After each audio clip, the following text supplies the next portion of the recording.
دربار خلافت میں کسی کام سے، تو حضرت سیدنا ابوبکر صدیق نے اپنے کندھوں سے چادر اتاری، اس چادر کو زمین پہ بچھایا، اس بیٹی کو، اس خاتون کو اپنی چادر پہ بٹھایا۔ تو حضرت سیدنا عمر کہتے ہیں میں نے کہا اللہ نے آپ کو اتنی شانوں سے نوازا ہے، انبیاء کے بعد آپ سب سے افضل ہیں، اور آپ اپنی چادر کس کے لیے بچھا رہے ہیں؟ کون ہے آخر یہ خاتون؟ تو حضرت ابوبکر صدیق فرمانے لگے حضرت سعد بن ربیع رضی اللہ تعالیٰ عنہ نے میدان احد میں حضور کے قدموں میں جان قربان کی تھی۔ میں نے کہا ہاں، کہنے لگے یہ اسی سعد بن ربیع کی بیٹی ہے، یہ آج آئی ہے۔ اور ہمارے ملک میں کیا ہوا؟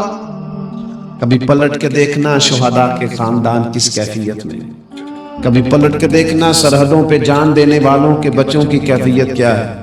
کبھی کسی تقریب میں بلا لیا جاتا ہے، 2 جملے کہہ دیے جاتے ہیں، کوئی ایک آدھ میڈل بھی دے دیا جاتا ہے، لیکن کبھی پلٹ کے دیکھنا ان کی کیفیات کیا ہیں، ان کا خیال رکھا، ان چیزوں کو غور کیا گیا۔ کسی نے اگر کسی مقام پہ کوئی نیکی کی تو اس نیکی کا اعزاز رکھا گیا۔ میں نے تو اپنی زندگی میں دیکھا ہے، بڑا چھوٹا آدمی ہوں کہ میں نے دیکھا ہے دین کا کام آپ تھوڑا کرتے ہیں، رب آپ کو اجر اتنا عطا کرتا ہے، اتنا عطا کرتا ہے کہ انسان شرمندگی میں پانی پانی ہوتا جاتا ہے کہ یہ تو بالکل میری اوقات ہی نہیں تھی، یہ تو کیفیات ہی نہیں تھی، یہ اس مسجد کے نقشے کی جب بات چل رہی تھی تو نقشہ منظور کرنے والوں میں سے ایک صاحب نے مجھے کہا اتنی بڑی مسجد بنا رہے ہیں تو وہاں تو آبادی کوئی نہیں، تو اتنی بڑی مسجد بنا رہے ہیں تو لوگ کہاں سے آئیں گے؟ تو میں نے کہا ہمیں تو پہلے بھی نہیں پتا کہاں سے آتے ہیں۔ کہنے لگے نہیں پھر بھی کوئی اندازہ تو ہو۔ میں نے کہا کہ میں چلے مسلمان پر ویسے ہی اعتبار کرنا چاہیے، تو میں تو ویسے ہی پگڑی داڑھی والا ہوں، سچ بتاتا ہوں مجھے نہیں پتا کہاں سے آئیں گے، پر امید ہے کہ آ جائیں گے۔ آپ جو آ رہے ہیں وہ مجھے صرف ایک ہی بات کہہ رہے ہیں تہاڈی جگہ تھوڑی جگہ ذرا بتا لو۔ میں نے کہا ذرا ٹھہر جاؤ، جو چیزیں ہو رہی ہیں ان کو ذرا مینج کر لیں۔ دیکھو اللہ تبارک و تعالی، اللہ کا رسول، دین کسی کا قرض نہیں رکھتا۔ ہمارے مخلص ہونے میں دیر ہوتی ہے، ہم جلدی شکوہ کرتے ہیں اپنی زبان پہ، اللہ تعالیٰ ہمیں معاف فرمائے۔ بعض اوقات نہ چاہتے ہوئے کچھ ایسی باتیں آ جاتی ہیں جن میں بعد میں شرمندہ ہوتی ہیں، یار یہ جملہ کیوں کہا؟ دین تو بڑا اعزاز دینے والا۔ اپنے محسنوں کا شکریہ ادا کریں۔ آپ یقین کریں میں نے زندگی میں ایسے اساتذہ دیکھے جن کا مقصود تنخواہ لینا نہیں تھا، پڑھانا تھا، اور انہوں نے جیب سے خرچ دے کے بچوں کو پڑھایا، دل لگایا، جدوجہد کی۔ ایسے مشائخ دیکھے جنہوں نے وارفتگی کے ساتھ لوگوں کو دین کی طرف قائل کیا۔ اب نہ زمانے میں تکلف پیدا ہو رہا ہے، اب طبیعتیں احسان مند نہیں رہی۔ بچے اپنے ماں باپ سے جب یہ کہیں کہ آپ نے ہمارے لیے کیا کیا ہے، اور جب شاگرد اٹھ کے اپنے استاد سے کہیں کہ اگر پڑھایا ہے تو فیس نہیں لی، مفت پڑھایا ہے۔ اگر کوئی بیوی اٹھ کے اپنے خامد سے کہہ دے، نبی پاک علیہ السلام نے فرمایا، بخاری میں موجود ہے، کہ ساری زندگی تم عورت کے ساتھ نیکی کرتے ہو لیکن تمہارا ایک عیب دیکھتی ہے تو وہ کہتی ہے میں نے تو کبھی تم میں کوئی بھلائی دیکھی نہیں، یہاں تو سکھ پایا ہی نہیں۔ فرمایا اس بنیاد پر کثرت سے عورتیں دوزخ میں جائیں گی۔ اور اگر وہ خاتون جس نے سارے دکھ سکھ دھوپ چھاؤ خامد کے ساتھ گزاری، اگر خامد اسی کو اٹھ کے تانا زنی کرے، اس کے 2-1 کاموں کو بنیاد بنا کر کے یہ چیز نہیں ملی، یہ کپڑا وقت پہ استری ہوا نہیں ملا، اس کی زندگی کی ساری نیکیوں کو توڑ کے رکھ دے، یہاں تک کہ اس کے ماں باپ کے بارے میں بھی کمزور جملے کہے، تو اللہ کا قرآن کہتا ہے وَلَا تَنْسَبُوا الْفَضْلَ بَيْنَكُمْ، آپس میں ایک دوسرے کا احسان بھول نہ جایا کرو۔ تھوڑا سا احسان مند رہے، تھوڑا سا چیزوں کو سمجھے، تھوڑا غور کرے۔ اگر یہ مزاج میں بات پیدا ہو جائے تو زمانے میں قرار آئے گا، ہم ایک دوسرے کی قدر کا احساس ہوگا، مل کے رہنا ہم پسند کریں، ہمارے اندر وہ چیزیں آئیں گی۔ یہ ادارے بنتے ہیں، یہ چلتے ہیں، لوگ آتے ہیں، میرا ہی نام ہے، مجھے ہی لوگ جانتے ہیں، میرا ہی تعارف ہوتا ہے، لیکن میں تو ابھی آیا ہوں۔ جس نے یہاں میرے آنے سے پہلے صفیں بچھائی ہیں وہ بھی تو بڑا قیمتی آدمی ہے نا، جس نے جھاڑو دیا اس کی بھی تو بڑی بات ہے۔ جو میں چلا جاؤں گا اپنے معاملات میں، جہاں مجھے مزید سفر کرنے نکل جاؤں گا تو یہاں ڈیوٹی کریں گے، یہاں سے چیزیں اٹھائیں گے، ان کی بھی تو بڑی بات ہے۔ لیکن ہم احسان ماننے کو تیار، یعنی سو رہے ہیں سیٹ صاحب گاڑی میں، پیر صاحب، علامہ صاحب سو رہے ہیں، ڈرائیور گاڑی چلا رہا ہے، وہ سویا ہوا پتہ نہیں کتنی دیر ہو گئی، ایک ذرا جگہ کسی جگہ بریک لگ گئی تو آنکھ کھلتے کہتا ہے تیار نہ چلا، بھائی تو سویا ہوا تھا، اس کی نیکی سمجھ جس نے ساری رات تجھے صبر کرایا ہے اور یہاں تو تلخ ہو گیا صرف ایک بات پر۔ احسان مندی کا مزاج نہیں۔ مطعم بن عدی ایک سردار تھا قریش کا۔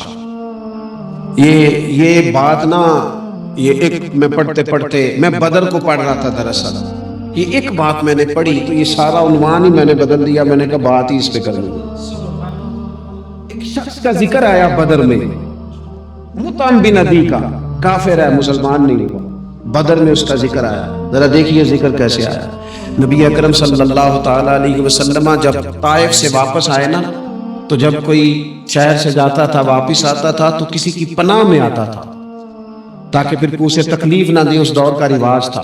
تو نبی پاک علیہ السلام جب واپس آئے تو کئی لوگوں سے بات کی گئی لیکن کوئی بھی آگے نہ بڑھا حضور کی حفاظت کے لیے۔ تو مطعم بن عدی اپنے 6 یا 7 بیٹوں کو لے کر اسلحے سمیت پوری شان و شوکت کے ساتھ نبی پاک کو لے کے آیا اور پھر حضور نے بیت اللہ شریف میں نماز پڑھی۔ وقت گزر گیا، ایک دور کی بات تھی، ایک بات تھی، وہ دور گزر گیا، اس کے بعد بڑے دور آئے، اللہ نے معراج عطا کی، حضور یہاں آ گئے مدینہ طیبہ میں، یہاں سینکڑوں لوگ مسلمان ہوئے، بدر میں اللہ نے فتح دی۔ جب بدر کے قیدیوں کی بات چل رہی تھی نا، یہ جو لوگ قیدی ہو کے ہیں انہیں کس طرح چھوڑنا ہے، تو بڑے بڑے سردار مکے کے تیار تھے سفارش کے لیے آنے کے لیے کہ ان قیدیوں کو چھوڑ دیا جائے۔ یہاں بھی مشورہ ہو رہا تھا کیا کرنا ہے، قتل کر دیا جائے ان کفار کو، یہ بھی مشورہ تھا، فدیہ لے کے چھوڑ دیا جائے، یہ بھی مشورہ تھا، بہت ساری چیزیں ابھی طے ہونی تھی۔ تو ان ساری باتوں کے بیچ اچانک کیفیت بدلی۔ صحابہ کہتے ہیں باتیں ہوتے ہوتے ایک نیا رخ بات نے اختیار کیا۔ محبوب کریم اچانک فرمانے لگے آج اگر مطعم بن عدی زندہ ہوتا، کیونکہ وہ فوت ہو گیا تھا، کہا آج اگر مطعم بن عدی زندہ ہوتا اور وہ مجھ سے آ کے کہتا ان قیدیوں کو چھوڑ دے، تو حضور فرماتے ہیں میں دیر نہ کرتا فوراً ہی چھوڑ دیتا، چونکہ مجھے اس کی وہ نیکی یاد ہے، اس نے وہ جو اس وقت میرے ساتھ رویہ رکھا مجھے بھولا نہیں۔ صرف ایک بات آپ کی خدمت میں عرض کرنا چاہتا ہوں کہ اپنی زندگی میں نا وہ انسان بڑا چھوٹا ہوتا ہے جب ماں اسے وقت دیتی ہے، بڑا چھوٹا ہوتا ہے جب باپ اسے وقت دیتا ہے۔ بڑے اساتذہ کے پاس بڑی کتابیں جب بندہ پڑھتا ہے وہ بھی بڑا وقت ہوتا ہے، لیکن جب اسے یہ اچھی طرح پہچان کرانی ہوتی ہے نا کہ یہ الف ہے، یہ با ہے، اور نہیں یہ تا ہے، آنکھیں کھول کے دیکھ، 2 نقطوں والا تا ہوتا ہے، یہ سا ہے، وہ بھی بڑے مشقت والے لوگ ہوتے ہیں، وہ بھی بڑی محنت کرتے ہیں، لیکن کیا کریں بھول جاتے ہیں لوگ، نہیں یاد رہتا۔ وہ جس کی بات سن کے اللہ نے دین کی توفیق دی، اس کی بات سن کے اس طرف مائل ہوئے، پھر ریسرچ کی اور پھر اسی کو ان پڑھ کہنا شروع کر دیا، پھر کہا کہ وہ توجہ تو اس نے دلائی تھی پر یہ بندہ ہی ٹھیک نہیں۔ یہ ہمارے ہاں عجیب ناشکری کا اور احسان فراموشی کا مزاج آیا ہے۔ ہمیں ہمارا دین کہتا ہے آپس میں ایک دوسرے کے احسانوں کو بھلانا نہ، اور نیکی کا بدلہ ہمیشہ نیکی رکھنا۔ حضور نے فرمایا شکریہ ادا نہ کر سکو تو محسن کے لیے دعا ضرور کرنا۔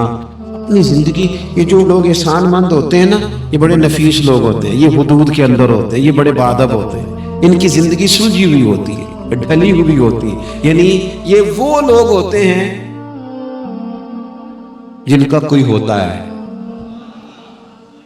یعنی ان کی کوئی سند ہوتی ہے، ان کے کوئی پیچھے ہوتا ہے، ان کی کوئی بہک ہوتی ہے، انہیں کوئی کہنے والا ہوتا ہے، ان کا کوئی استاد مرشد ہوتا ہے، انہوں نے کسی سے سیکھا ہوتا ہے، ان کی کوئی پشت ہوتی ہے، یعنی یہ وہ ہوتے ہیں جن کا کوئی ہوتا ہے۔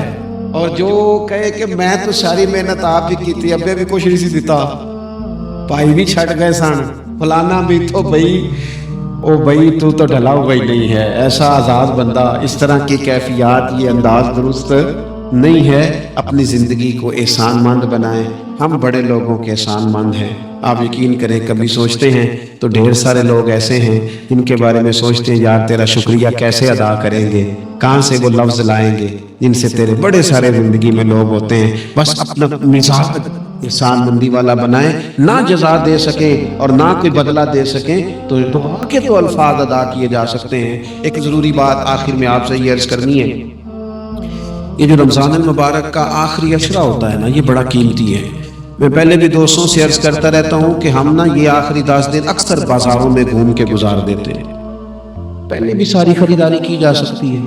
بخاری مسلم میں حدیث ہے، سیدہ عائشہ صدیقہ رضی اللہ تعالیٰ عنہ فرماتی ہیں آخری 10 دن جو رمضان کے ہوتے تھے حضور خود بھی بیدار ہوتے تھے، ہمیں بھی بیدار کرتے تھے۔ یہ راتیں بیدار رہنے کی ہیں، شب قدر کی تلاش کی ہیں۔ نبی پاک نے اعتکاف فرمایا ہے، کوشش کریں، جو تو اعتکاف بیٹھ رہے ہیں وہ تو بڑے باعث مبارکباد ہیں، جو نہیں بھی نہ بیٹھ رہے وہ بھی اپنے اپنے علاقے کی مساجد میں کوشش کریں، 1 رات مل جائے، 2 مل جائیں، 4 مل جائیں، جتنا اضافی ٹائم ملے آخری 10 دنوں میں وہ مسجد میں گزاریں۔ زیادہ سے زیادہ وقت قرآن پاک پڑھیں، استغفار پڑھیں، درود پاک پڑھیں، یہ 3 ہی وظیفے ہیں ان کے ساتھ۔ اور رات کا وقت کوشش کریں قیام میں گزرے، نوافل میں گزرے، جہاں جہاں بھی آپ اس کو ہم نے ضائع نہیں کرنا۔ یاد آتی ہے تو آنسو بھی نکلتے ہیں، دعا بھی نکلتی ہے۔ تھے کچھ لوگ پچھلے سال جو اس سال موجود نہیں ہیں، وقت تیزی سے گزر رہا ہے، تو یہ سعادتیں بڑی قیمتی ہیں، ان کو ضرور حاصل فرمائیں۔